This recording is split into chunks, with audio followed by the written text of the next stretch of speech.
Tìm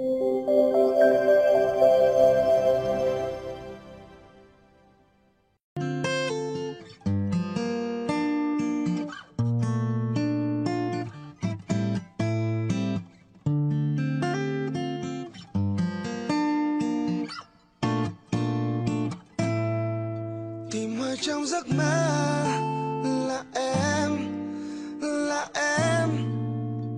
Bao nhiêu đêm anh lang thang đi tìm trong mơ chính em. You're my beautiful girl.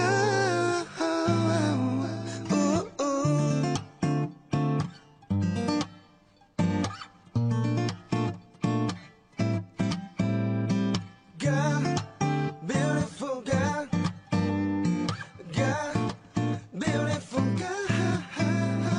Hãy cho anh đưa em dòng chơi trên khắp thế gian.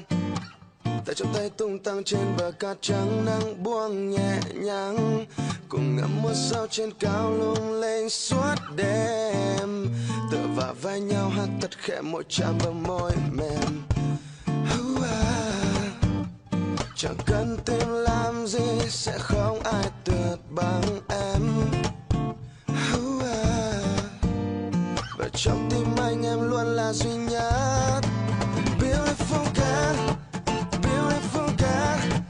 Trong tim anh là chính em baby, là chính em baby. Beautiful girl, beautiful girl. Và giữa hàng triệu người chỉ có em trong mắt anh. Beautiful girl. Trong tim anh là chính em baby, là chính em baby. Beautiful girl, beautiful girl. Và giữa hàng triệu người chỉ có em trong mắt anh.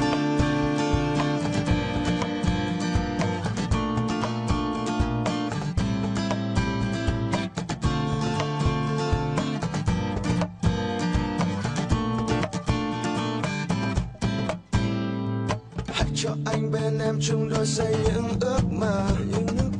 Tay trong tay nhau ta cùng nhau viết khúc thiên tình ca, và vẽ tên em lên những ô vuông lung linh sắc màu. Bên trong tim anh em luôn là người đẹp nhất trên đời. Chẳng cần tìm làm gì, sẽ không ai tuyệt bằng em.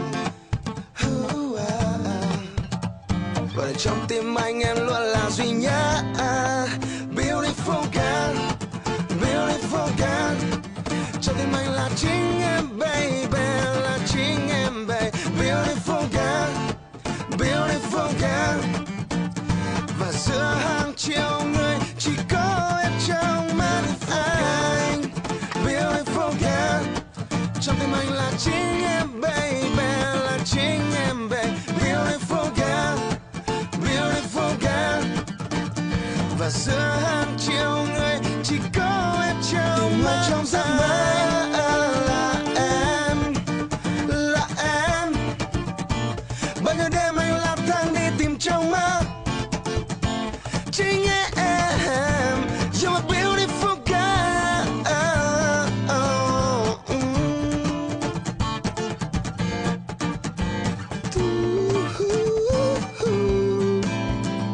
Hey, anh vẫn nào khi con tim anh chết đứng, và nhịp flow trên sân khấu anh đã dừng. Con tim anh loạn nhịp cho vui mừng, nó đang nhảy từng. Lúc cái đó khiến cho anh vẫn nên thơ, và có lẽ anh đã tìm ở trong mơ.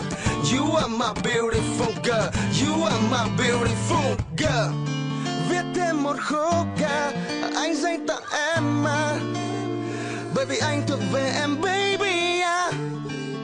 Cho Nhiệt Bình có đôi mình, bởi vì anh là Mr. Sunshine.